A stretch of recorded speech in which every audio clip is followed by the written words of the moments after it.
Consider the last time you had a rite of passage. And what I mean by rite of passage, think about whether it was a celebration of some sort. It could have been a birthday, perhaps a graduation. Maybe it was some rite of passage signifying that you were moving into a new stage of life. So it's the bar mitzvah or bat mitzvah. All rites of passage have some interesting qualities. So what were some of the interesting qualities of your rite of passage? What was that transition signifying to yourself or to others? We're going to talk to a special guest today about his own transition, his own rite of passage. But before that, let me tell you, first of all, welcome to Time to Come Alive. My name is Valerie Hope, and I am your host. And I'm so excited to bring to you conversations that create more consciousness, where we get to be more connected and even more creative as a result. Each week, I bring to you a guest that I think would produce just that and have a really interesting and captivating conversation, at least for me. So I hope you enjoy it as well. And today's special guest is none other than my little brother, Ricardo. Well, actually, I don't call him little brother Ricardo. I call him retired Major Ricardo Hope. I don't call him that. I call him Ricky. So I don't know, whatever you call him. And Ricky, one of the things that, first of all, I'm so grateful that you said yes, because those of you who don't know, my family, they become the test subjects for a lot of my material and my content, and I ask a lot of questions. And sometimes saying yes to doing things publicly is not always, they're not always a yes for public stuff. So I don't take for granted when they do say yes, that I'm like, oh, I got a shot, I got an opportunity. So I so appreciate that, Ricky. And then the other piece is that you and I have known each other for 44 years. How old are you? 43? 42. 42? Oh my goodness. Almost 43. Yeah. So I've known you for 42 years of your life. I'm older by 4 years. And you come in a package. You are a twofer. So you have a twin brother, Rolando, who at some point we hope to have here. But who I know you to be is you were kind of the more disciplined of all four of us. You're certainly the tallest now. and also you have probably the most, I would say traditional in your life path, from your studies through your career and through your marriage, your family life. I feel like, we've all kind of been dabbling and vamping. You can look to Ricky for like, oh, there's our North Star right there. That's hashtag life goals. You're it. So welcome to Time to Come Alive. I'm so glad that you're here. You said yes to me this morning. Yeah, thank you for allowing me to come on your show. Yeah, you are allowed. Remember, I used to not let y'all do anything. Y'all can't come in my room. You can't touch my stuff. Look at that. I've evolved. So, Ricky, what else should we know about who you are at this point in time in your life? So at this point in time in my life, as you mentioned before, retired from the Marine Corps, 20 years of service. I'm currently in a teacher preparation program called Urban Teachers. And so I'm a resident teacher at a uplift school here in Dallas, Texas. Moved here with my family. Last June, and we are settling in here to the area, and excited to be here. Yay! Huge transition. When I think back to when you and Rolly and Dito were in the Boy Scouts, I think that's one of the first times that I remember you all being in uniform for long periods of time. So I'm curious about, let's talk a little bit about your career in the Marine Corps. You just retired a year ago, but what was it in the first place that drew you to being, in the service? Hmm. So a long, long time ago, In a galaxy far, far away. something like that. Um, I guess I've always been interested in the military. I remember, the earliest memory I have, I guess, so to speak, was wanting to become looking at the encyclopedia and seeing the different uniforms of the military. Um, and I remember liking the Marine Corps uniforms. Just blues. That's just kind of how it is, right? So that was then. That's in the 80s and when we lived in Hawaii. And I remember we still had a Marine sticker on our dresser. Didn't think anything of it. It was just there. Yeah, I know. Really? I don't Yep. remember. On your dresser and your, really? Yeah. From where? I don't know. Just the Marine Corps does a pretty good job of getting their message out there. So, but It was subliminal. Semper Fi. Why does Semper Fi always touch the heartstrings? it wasn't a Semper Fi sticker. Oh, It was Marine sticker. Marine. Okay. Yeah, Marines. Um, so I remember I wanted to be an MP because they got to drive cars. As a kid, that's just what you think about. Um, but it's still like the uniform. So the military was always kind of something that was always there. And then I guess, yeah, it really started in high school. Hey, what are you going to do next? Oh, I want to be an engineer. At least that's what I thought. And then a friend of mine was like, hey, have you heard of the Naval Academy? I was like, Naval Academy? What? So he gave me this, at the time, it was called the pre-candidate questionnaire. And submitted it, started doing my own research, got the little book, pouring through it, looking over and over that book and the pictures. And I was like, oh, this is pretty cool. I'm interested in this. I really like the uniforms now. So it wasn't so much the Marine Corps then. It was just more, oh, going to the Naval Academy. I guess in a way, fell in love with that idea. Mm. Something I wanted to do. Then I just started going forward with that idea. Um,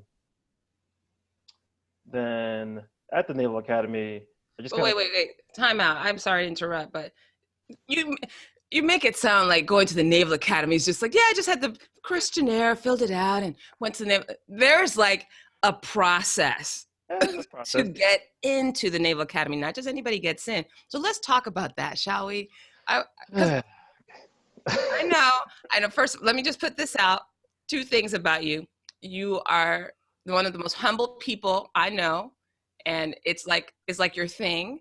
And I would just invite you today to put that to the side because we're just sharing facts. There might be someone out here listening who needs to understand and know what it does take, or at least that might just open up their eyes to something they didn't experience.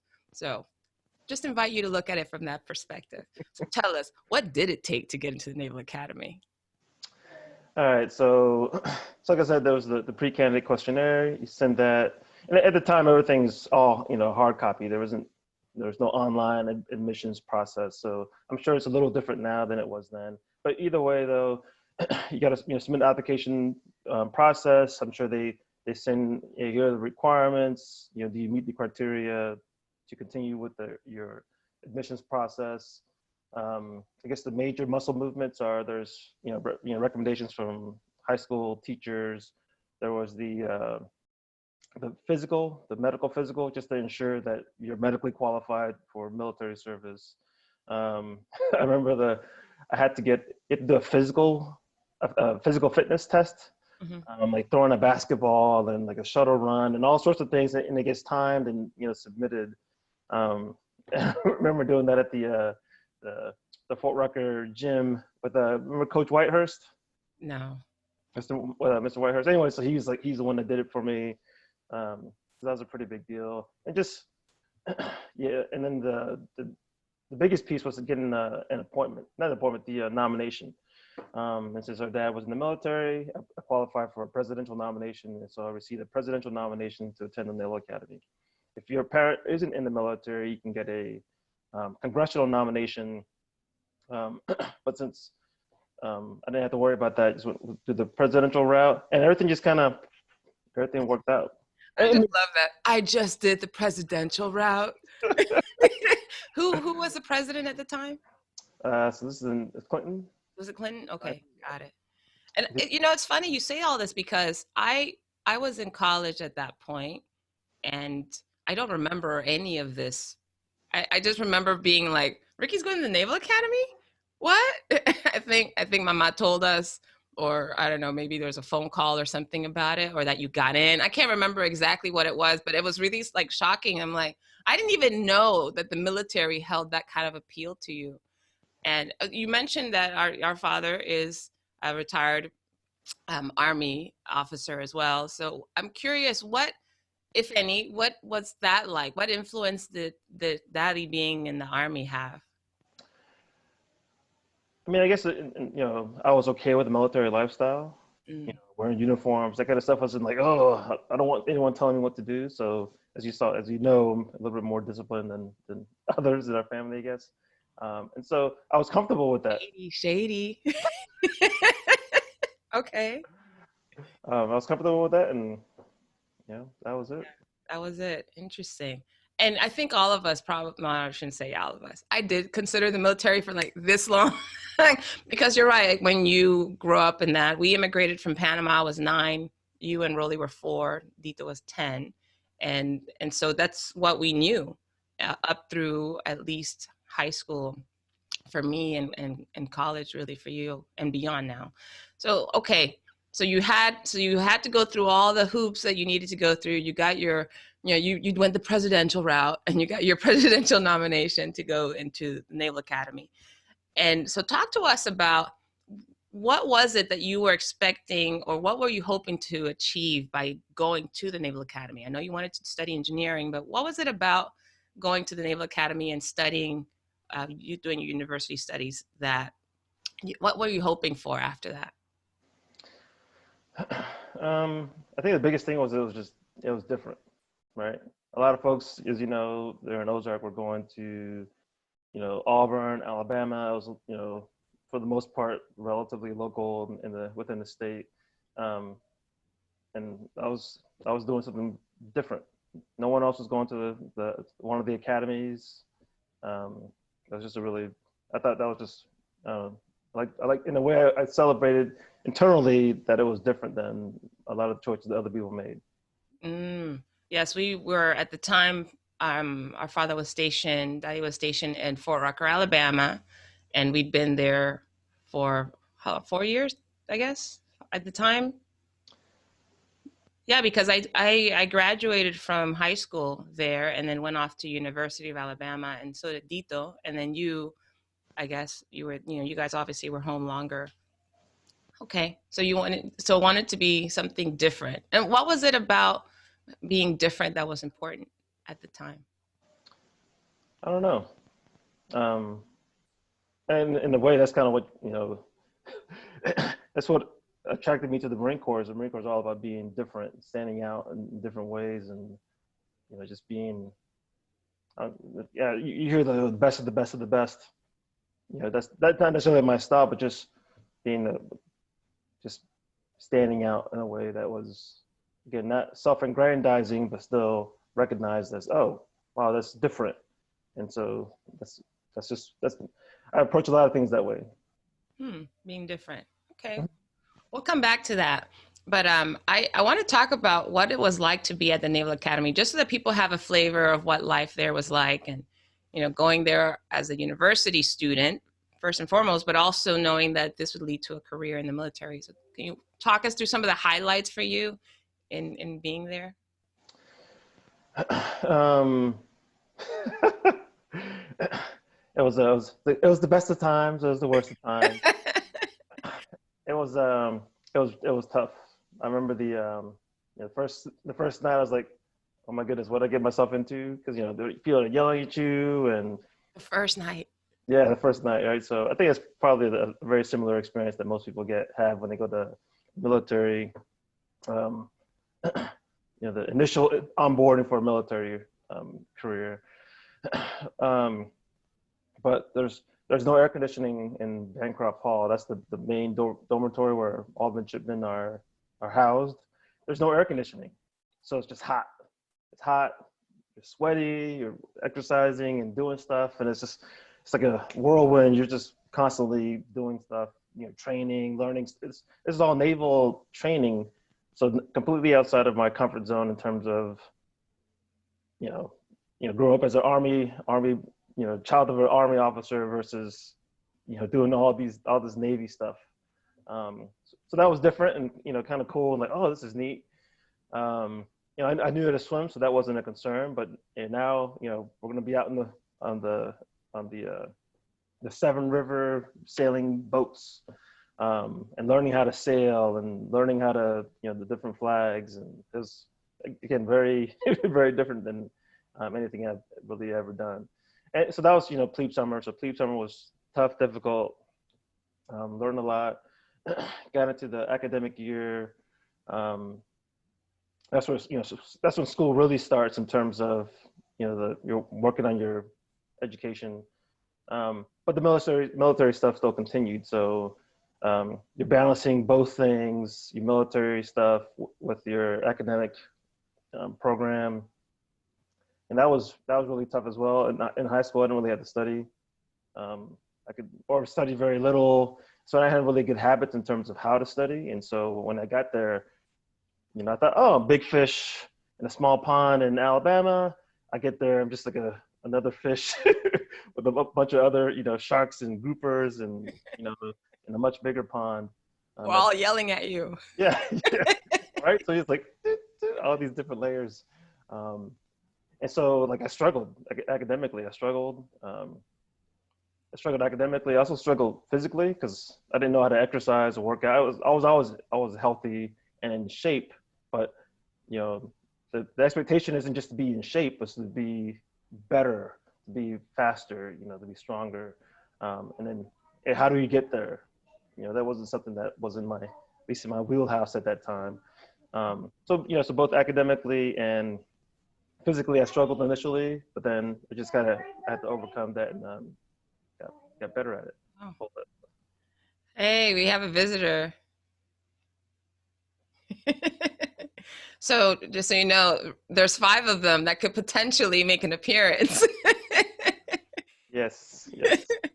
So that's really interesting. So first of all, I want to note that you mentioned in school, you had good study habits. I think you and Rolly were in the top 10, 15 in your class or something. Yeah, I think I was 16 and Rolly was like 10, something like that, 9. Okay, so you guys were in the top of your class, highly accomplished in school. You did have great habits as far as I could tell, because I remember whenever we were hanging out at home and talking and everyone was just hanging out, we're like, where's Ricky? Oh, he's asleep. He's already in bed. Like, it's 10 o'clock. Those are good personal habits. I didn't necessarily Yes. have the best, study habits, like how to study and learn difficult material. So yes. Got that. Yes. All I'm pointing out to is that you have the potential in you already. We knew that there's something different about this guy.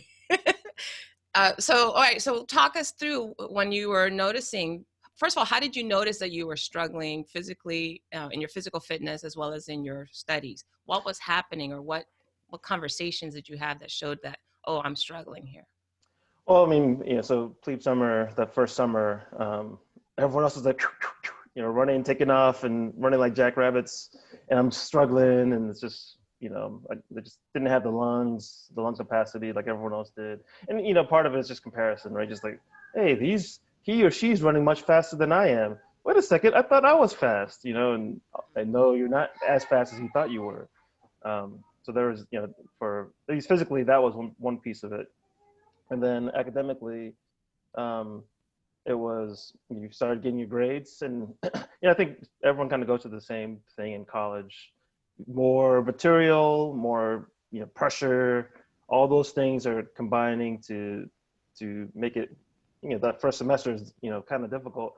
I remember I got a C and they were like, oh, you got a C. Hey, we need to start talking about this. Hey, how are you going to get your C up? And it was kind of like, so that was kind of the, I guess, shot across the bow, so to speak, to get my attention. So what did you do? How did you go about addressing your physical fitness and your grades? I just try to, I'll say I try to exercise more, but that wasn't necessarily the case. Yeah, that's a really good question. What did I do? Well, I'll come back. At least physically, over time, people were like, "Hey, let's go work out, let's go exercise," and so I got stronger and more efficient in my exercising that way. Um, Academically, I think it was just buckling down and studying and being very, like, okay, so I needed some subjects I was fine with, like history. I like history. I was pretty good with that. Math, I like math. I just I couldn't take things for granted.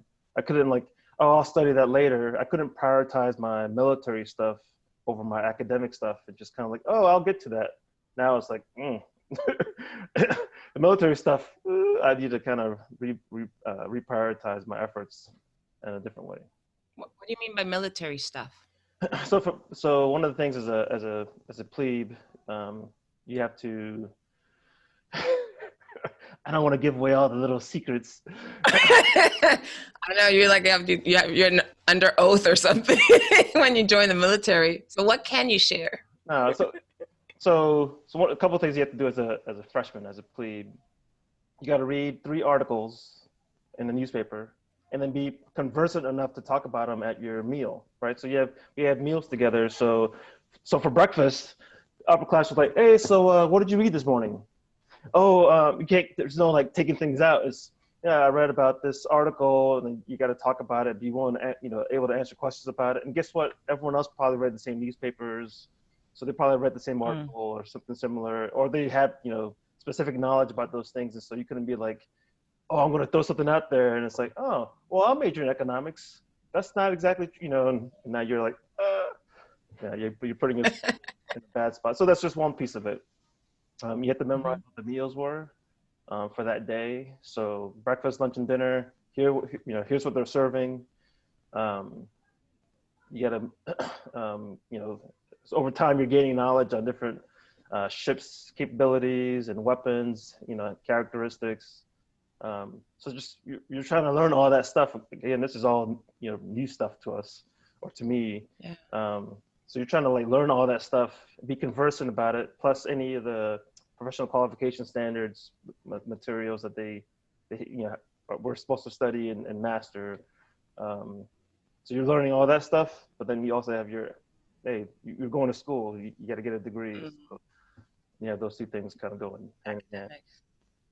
That's interesting. I didn't realize that was part of the preparation and just being conversant on what was happening in the world. And I can imagine being a freshman in college. We're so self-absorbed at that point, right? Thinking about not only our own experience being away from home, but also trying to find the groove in studying and social, all that sort of thing.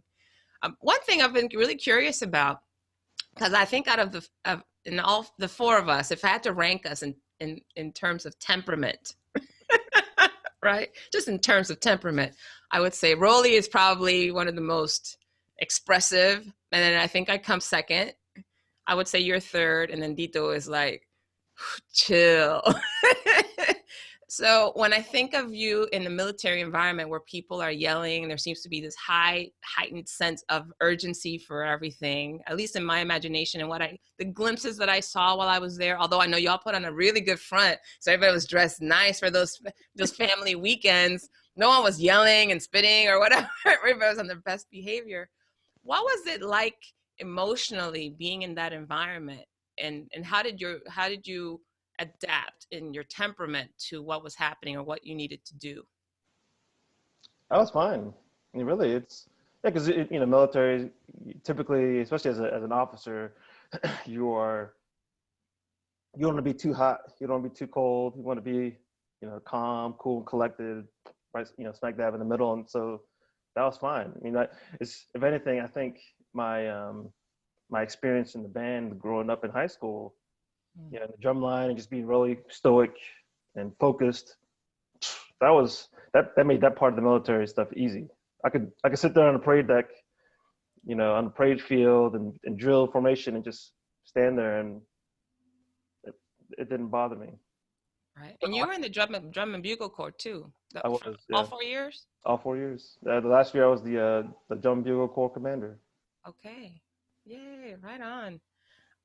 So let's switch gears a little bit. So we know a little bit about the discipline, what it took in order for you to not only physically but also academically, shore up everything you needed to. Let's talk about socially. What was life like? What kind of friendships did you develop? What was that part of your life?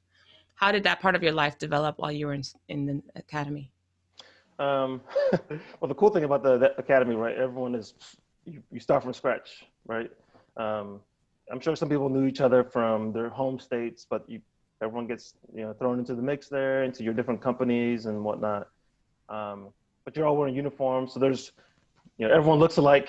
Everyone's hair is cut. A lot of those differences are ironed out, which is the military way. Um, and so you get really close to the people who are closest to you. So my company mates, I was really close with them. And then since I spent a lot of time with the drum bugle corps, that's probably the preponderance of my friends were in the drum bugle corps because I spent so much time with them. Okay, I know there's more. Shall I ask the question? So let's talk about your love life, Ricky. What was love like in the Naval Academy? Well, so I know what you're alluding to. So yes, I met my wife there at the Naval Academy. Um, she was also in the drum line at the time. Oh, I Uh, didn't know she was in the drum line. yep, she played in the pit and cymbals. Oh, okay, Sarah. Good. All right, so you guys do share. What was the moment? I don't know if there was like a moment like, oh, our eyes touched. That's the zing. No, it's just we were friends and we decided to take it beyond just being friends. We started dating, and then that's kind of how it went. If she was listening to this conversation, she'd probably be like, "Really? That's it? That's all you got?" I'm a man of simple tastes. Oh no, no, no, don't say that. That didn't help. That didn't help. But no, but I am curious because I imagine you guys are under a lot of pressure, right? There's a lot of expectation. There are a lot of things happening. There's a lot of regimented activity. So when you and Sarah met and decided that beyond the friendship you wanted to build a romantic relationship, what was that like? What did it take? How much space was there and opportunity was there for that relationship to blossom? I mean, there's a lot. I think there's a lot of space. Yeah. Yeah, it is regimented, but it's not like you're, in some kind of hamster wheel the whole time. At the time, AOL Instant Messenger was out, so that's we communicated that way. There was no need for cell phones because we were in the same building. Um, yeah. So there was no problem with midshipmen dating one another. That was. Well, you can't date upper class can't date freshmen. That's the only restriction. And But and what year were you and what year was Sarah? so I was 99 and she was 2001. We didn't start dating until she was a sophomore. But you were still technically an upperclassman. So upperclassmen can't date freshmen. Oh, just freshmen. It's freshmen, yeah. Okay. So once they're a sophomore, they're uh, all As right. All long bets are as off. you're not in the same company or chain of command, yes. Got it. Okay. So let's hop over then. So you finish your education, you and Sarah both, and talk to us about you. I believe you had a choice, right, between going to the Navy or the Marine. Did you or had you had already decided that Marines was the way to go, and had Sarah already decided that, or what led Well, to that? yeah, so I'm not gonna speak for her, but obviously we're two different timelines in terms of her when she made her decision, her service assignment. But for me, I had they all midshipmen go through as a senior, as a firstie, you go through the service assignment process. You rack and stack what you would like to do: Navy Air, Marine Ground, surface warfare officer, all those things. You rack and stack them. You interview for your top position. Hey, what do you want to do? I want to be so for me, I wanted to be Marine Ground. I think I had Marine Ground and Marine Naval Flight Officer because I had glasses at the time. So I had those two first, and then I think I had SWO, Surface Warfare Officer Third. And so you interview for your top slot. They look at your record. They look at any training you've done. You know, all those kinds of things. And then one day, I think it's in January, you get your service assignment, and you get a little letter with your congratulations, you've been selected for Marine ground. And so that's kind of how that happened. Okay, got it. And when you left the academy, what happens after one graduates? I don't remember going to your graduation. Did I go to your graduation? I don't remember. But But I know I think I went to the academy several times and I saw you in action. And there's always so much pomp and circumstance whenever we seem to go. There's always whether it was an Army Navy game. I think I may have gone to an Army Navy game at one point, or I don't know. I'm not sure exactly all the things I attended, but I'm curious about what happens when you finish, like literally finish, and what's that first assignment that you had just leaving the academy? so I was commissioned in May '99. And then your first assignment is to go to the basic school in Quantico, Virginia. So went down to Quantico, Virginia, and then I spent 6 months at the basic school called TBS. And there at TBS is where you get your MOS, your military occupational specialty. And so for me, I wanted to become a communications officer. I majored in computer science. I was like, oh, I like communications, and that's what I did. Cool. Ricky, when you think about, and it's funny, we talk often, but I don't know if I really peeled back this much about what it took for you to get into the Naval Academy, to stay in, and then also to go through that piece in the beginning of your career. But I think the thing that stands out to me the most is your commitment and dedication. I mean, like you got locked in, and then you were like a yes and went for it 100%.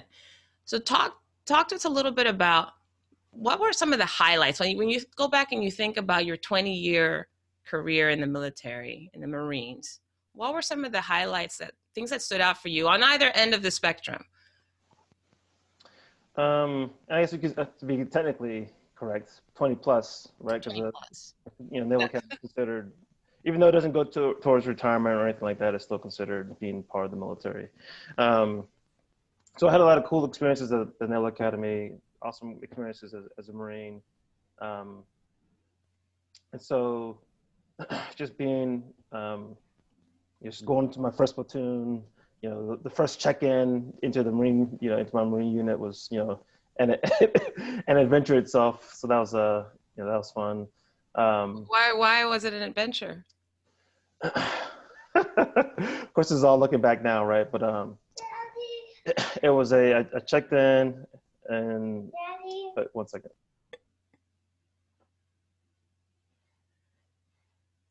Hi, Alice. Daddy duty. So we'll definitely have to address the fact he and Sarah, Ricky and Sarah, have 5 children, all ranging between 3 years old and 13 years old. And I think we have here the 3-year-old. I know we have a 3-year-old here, so he's now busy. Hi.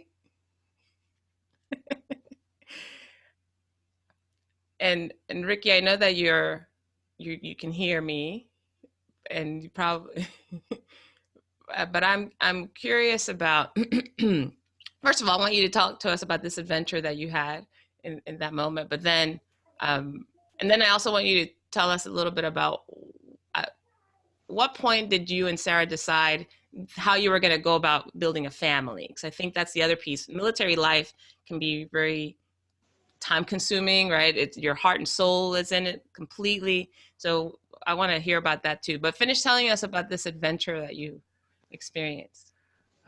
So I think it was in September of 2000. So I finished communication school in Quantico to become a communications officer, and I was checking into my first unit, and it started raining. It was raining really hard in Jacksonville, North Carolina. Get out of my car. I run into the building. I'm in my alphas, which is the green uniform.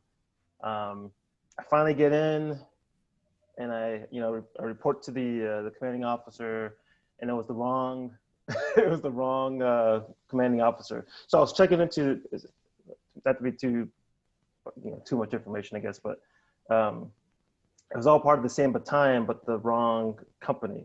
Mm-hmm. So it's like, oh, the guy looks at my record. He's like, oh, we're glad to have you, but you're actually supposed to go into this other company. And so I was soaked. So I had to go back to my car, still raining, go to the company I was supposed to be checking into. I get there, I check in. They're like, "Oh, well, thank you for checking in. Looks like you're soaked. You probably go change." And so that was like my first, day one checking in.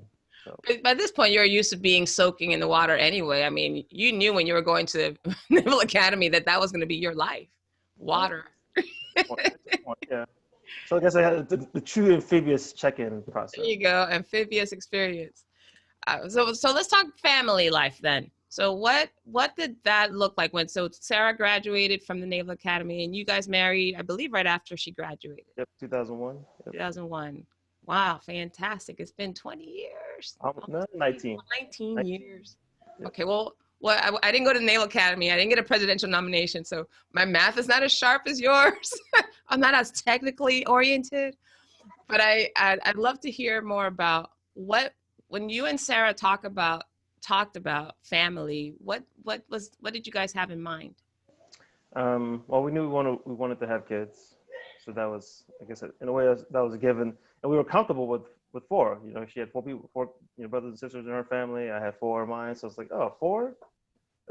That doesn't seem beyond the pale, so to speak. And then because of our faith, God kind of put it into our hearts, hey, to have another child, and then we did. And then kind of our indicator was if wherever like, yeah, we missing somebody, and then that would be kind of our at least as we understand it, God's prompting on our heart to have another child. Oh, I was like, because you have five, I'm like, you probably could be missing somebody. Once you reached five, we no longer had that prompting. Like, we're good. I remember, and I don't know exactly at what point this happened, but you and Sarah were both active duty, right, in the Marines. And how many times were you deployed? So I deployed 3 times, and Three, she deployed once. and Sarah once. Okay, but I remember you and I having a conversation.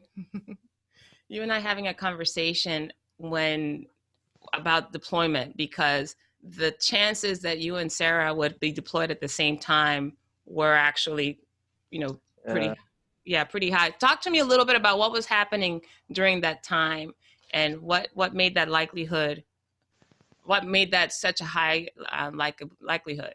So that was 2009. So we had 2 kids at the time, and I knew I was going to be going to training for about a month. Rosa, stop. Hi, Rosa. I was going to go to I training like for the a month, airtime. come back, and then deploy again afterwards. Um, and then Sarah wanted to deploy as well because it's just, as Marines, you know, just being stuck at home was not an option, and we always wanted to deploy. So that was one of those things that we knew that we wanted to do. And so we started kind of like, okay, so how do we make this thing work? So it's going to be like, her mom would come in for a little bit, and then I would go to my training, and then come back, and then my mom would come in. Mom couldn't stay there the whole time, so then her mom would have to come in, and while I was deployed, while she was deployed, and like was trying to multi-layered cake to try to make this all work. Cross country, it was not going to happen. And I think at the time, God was trying to tell us, hey, something's got to give. You both can't be in at the same time and take care of your family. And up to that point, it was, I guess, in a way difficult. I mean, we had 2 kids and 2 different daycare centers. So it was like, hey, I'm leaving to go home now. Okay, you go pick up the ones farthest. So we're always trying to scramble around to try to make that work. And so I think it was just it was just apparently clear once we got to the deployment question that we probably need to, be in a way that put ourselves in a position where that wasn't necessarily the case anymore. Yeah. I remember it got pretty real one time. You called me and asked if you could put my name down. I think it was for a power of attorney or something, that in the event that anything happened to you or Sarah, that I would have the kids. And I was like, whoa, oh my goodness. Yep. Which first I was like honored, because I'm like, out of the four of us, I really should. No shade to Ricky and to Dito and Rolly, but I'm like, that makes sense. And then I think Sarah's siblings are much younger too, and I think just where I was in my life probably made more sense for me. But I do recall feeling like the weight of a decision like that. So I'm curious about, because both of you were deployed to places that were war zones, right? You were you were deployed to Iraq and Afghanistan? Yeah, Iraq and Afghanistan, and Sarah went to Iraq. Iraq. When you were there, so the experiences that you had there, and I know that you can't share, tons of things, but what can you share about that experience, and what impact did it have on you? I guess in a way you value the things you have, in life a little more than you would otherwise. One second.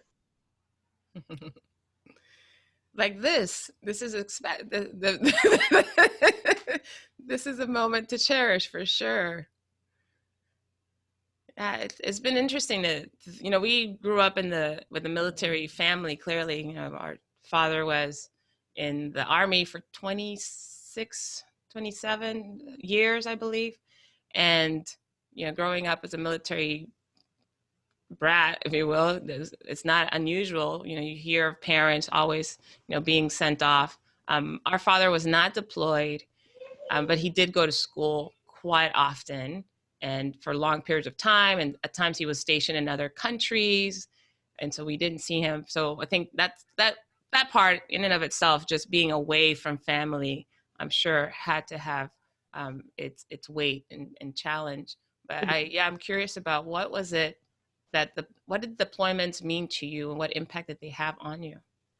So in a way, when you deploy, you don't want to necessarily think about your family, because it's just gonna, oh, I miss my family, but then you lose sight of the mission that you're on. So that's, you care about your family, you love your family, you wrote letters, and we had email, later on different deployments.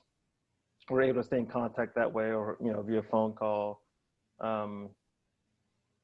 So yeah, you just I've got a personal theory on relationships and marriages through deployment, and basically it goes along the lines of there's two people, you are cogs in the wheel or cogs in the machine, and when you're married and together, you roll together, right? And all your edges are smoothed out, everything works well, you communicate easily.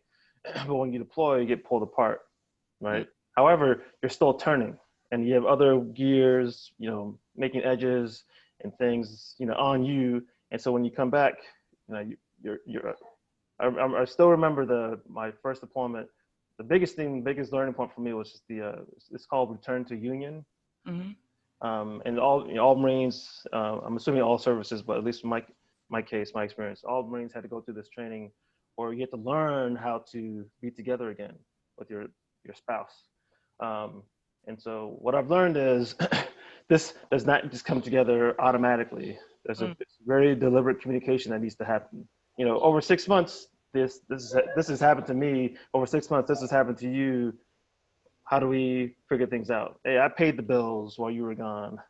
I can't just come back in and start paying those bills. So you got to okay, well, maybe you pay the bills, or I pay the bills, or whatever kind of agreements you got to come to. But still, either way, it's all about communication and understanding where you're coming from, and trying to put your lives back together again. So bill paying aside, because we know who pays the bills. I'm like, that's a nice. So I have to say, first of all, one of the things that I so appreciate about you and Sarah is she has a binder, she has checklists, color codes, everything. And the two of you, financially anyway, really helped me a lot get myself organized. Went through the whole Dave Ramsey, financial peace program and getting debt free. So the two of you might have such great discipline and intentionality already built into your lives, and then how you guys put those together to work so that each of you are working in your strengths, I think is phenomenal. Talk to us a little bit about what was it like coming back and interacting with your kids, if there was anything there, especially after you've had what, 3 at this point, I think, when you deployed the third or fourth time. Yeah, my third time was so the third time we had 2, and then Oscar was born like a month later. After I got back. So yeah, it wasn't, I mean, the kids were young enough that the deployment wasn't, I don't think it was I don't think it impacted them as much as if they were older, which would make sense. Kids, younger kids have a very short memory of those kinds of things. They may know, like, oh yeah, something happened yesterday, but that was 3 years ago or 2 years ago. So their time horizons are a little different. Mm-hmm. So. Got it. Okay. And Ricky, when you think about what led to you once you ended your career in the military, talk to us about what was the transitioning out of the military like? When did it start for you, and what was the experience like? So just like anything in the military, right? They bring you in, and they also prepare you to leave the service. So there's this thing called the Transition Assistance Program that all service members need to go through, and it goes through building a resume, how to dress for success, the different programs and things that you're eligible as a veteran or as a retiree. So that's a pretty deliberate process, and that started. Well, I guess the first I was able to take the class twice. So I took it in Okinawa. So that was in like 2017. Then I took it again in 2018. So transition out. What was your proudest moment? You think back to your military career. My proudest moment? Mm-hmm. Or what were you most proud about?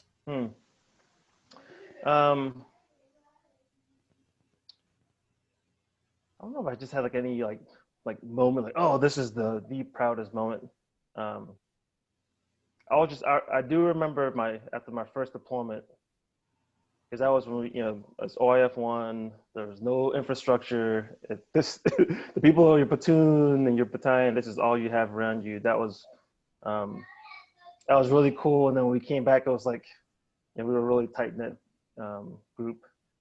So that was a really cool kind of experience. You kind of hear about it in movies or reading books, but to actually experience that in person was pretty neat. Like the fraternity with the group, your platoon. Yeah, just that kind of stuff. Yeah.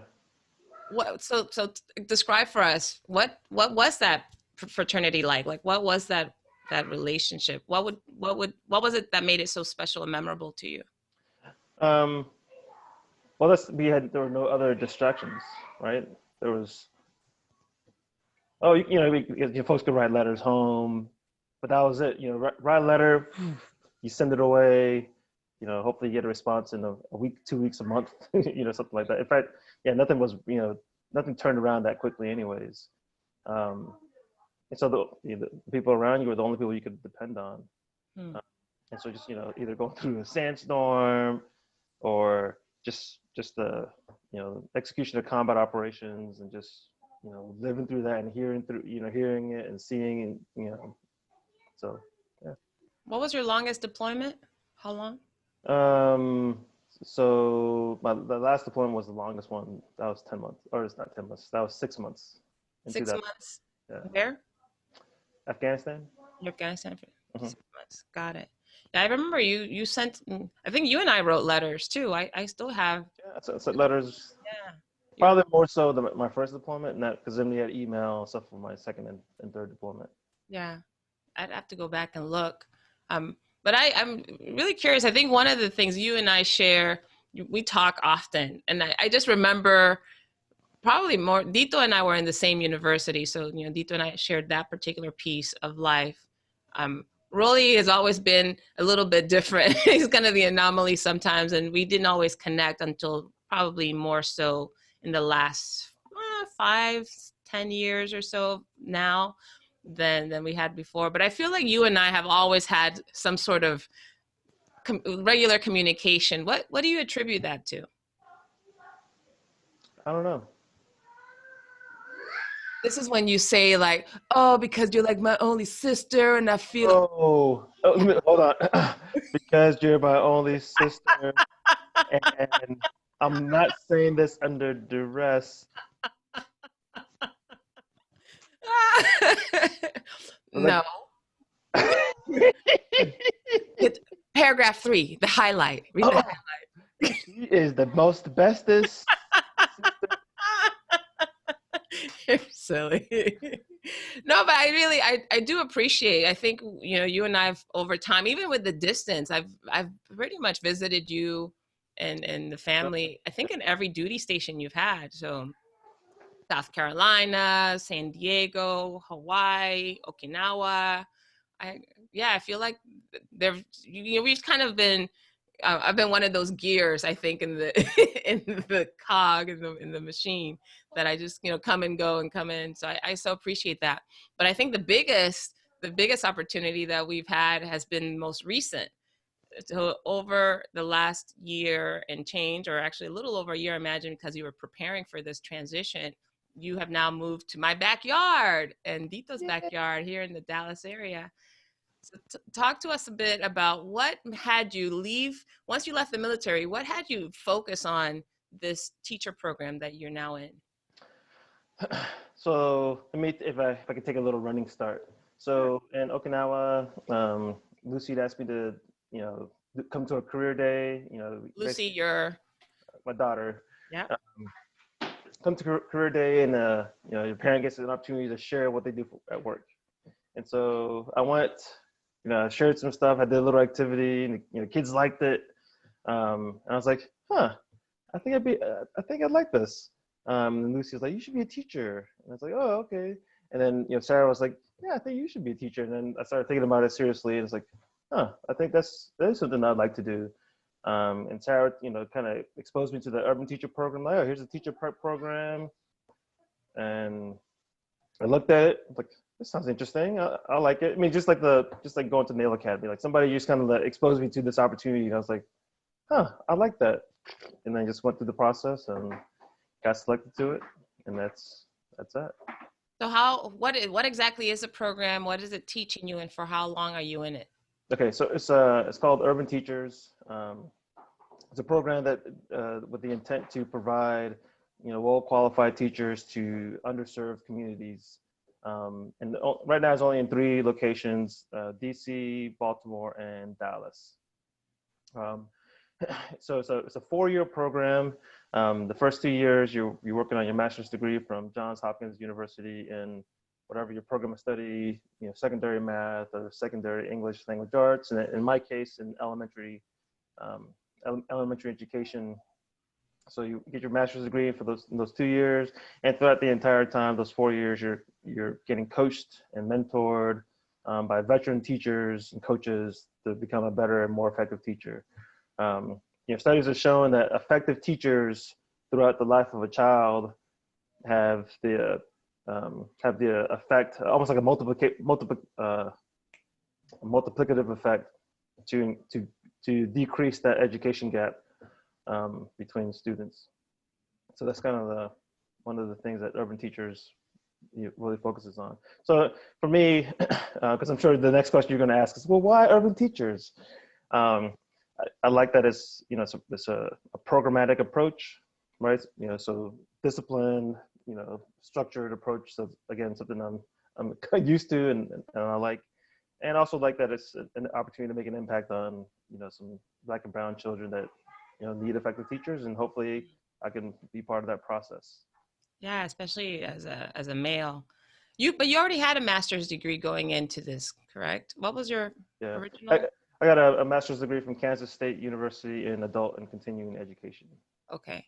So at that point, you thought that working with adults would be an option after your military career, or what was it that had you decide adult learning, Well, adult education?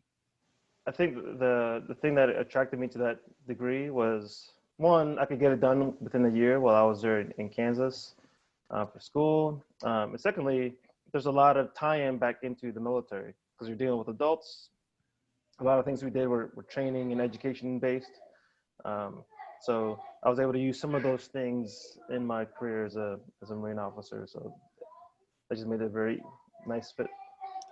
But then you took like a left turn and decided third grade. so, so what was it about the shift to work with kids? And what, first of all, how did you mentioned the program obviously will connect you to these opportunities to develop this, but what's been the biggest shift that you've had to make working with adults as a leader and now working with kids? I don't know if I had to make a shift necessarily. I mean, you're yelling at kids and swearing at them. No. No, I think one, kids are, they don't necessarily talk back as much, but they do question more. I guess if, they want to know why, right? And so you gotta be able to explain something in a way that they would understand. Um, with Marines, is you can just say, "No, I said so. We're going to do it that way, and we're moving." And there's I guess a bit of inherent trust in the system and how things are set up.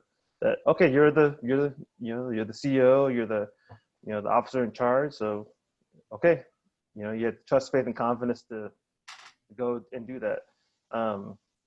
With kids, that's not built in. So Mhm. you're in a different position. I guess I like kids. I like the energy. Just I like seeing the growth.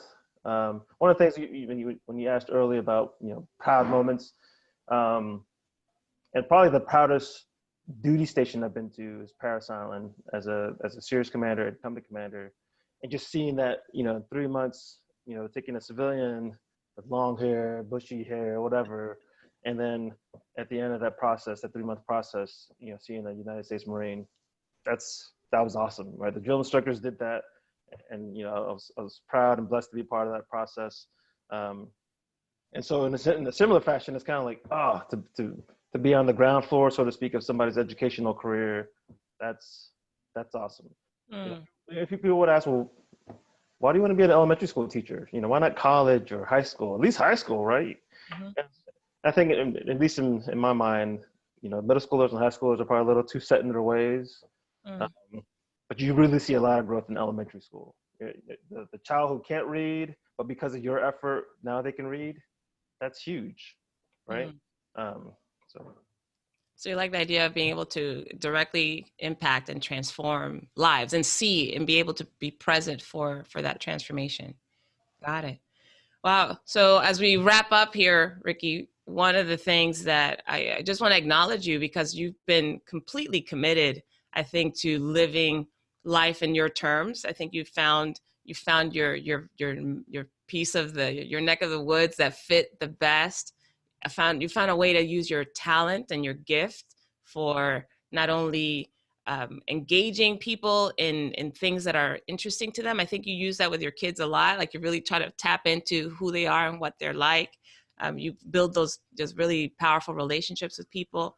I know that you and Sarah have a strong faith foundation as well. So you integrate and incorporate that in how you raise your kids and how you interact with your community and all the things that you're doing. So I just want to acknowledge you for all the things that you've accomplished. I know we didn't get into like the nitty gritty here today, but this was just like an intro conversation at some point. and see, okay. Because I wanted to have an opportunity to honor that. I think and I'm incredibly proud of all the things that you've accomplished and the things that I've seen, in you and not only what you've accomplished in terms of your material and your military career, but also who you got to be.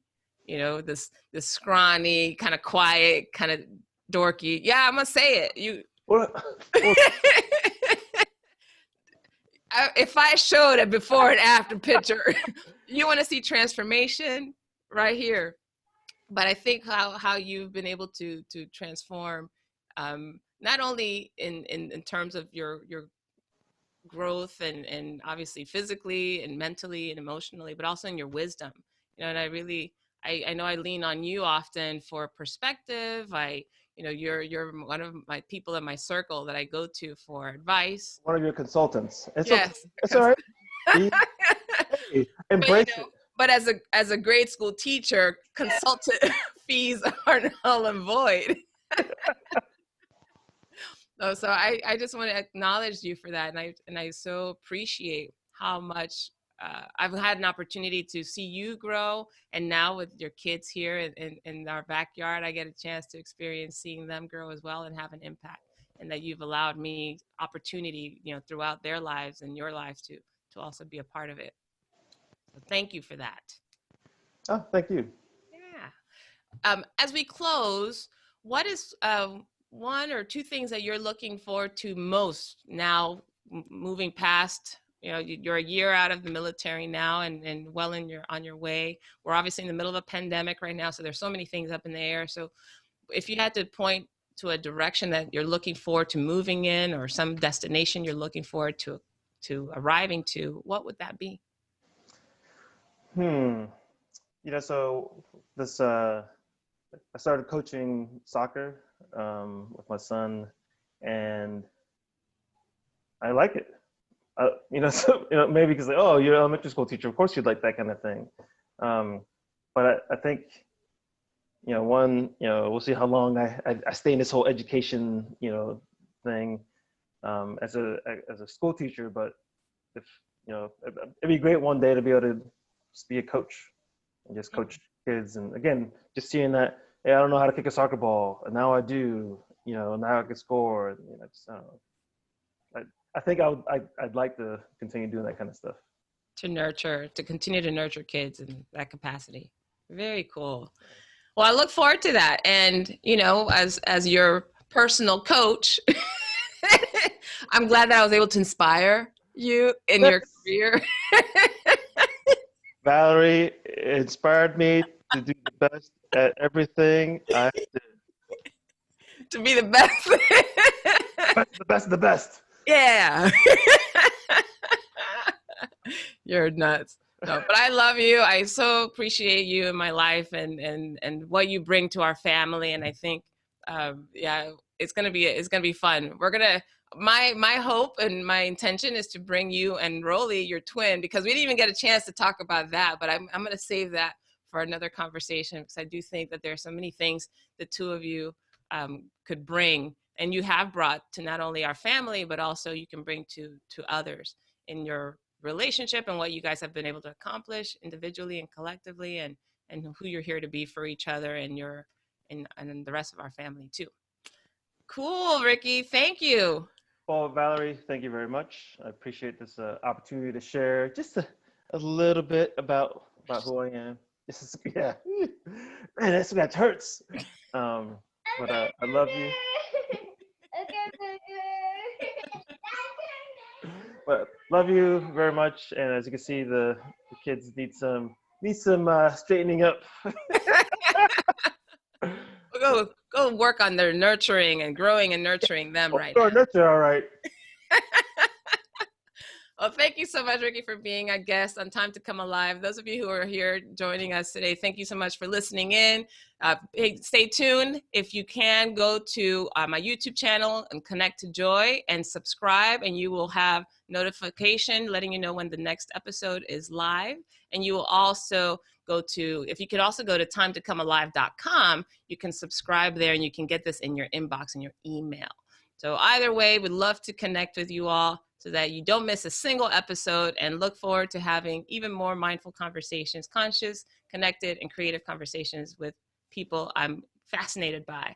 Ricky, thank you again for being with us today. Thank you. Bye, everybody. Have a good one.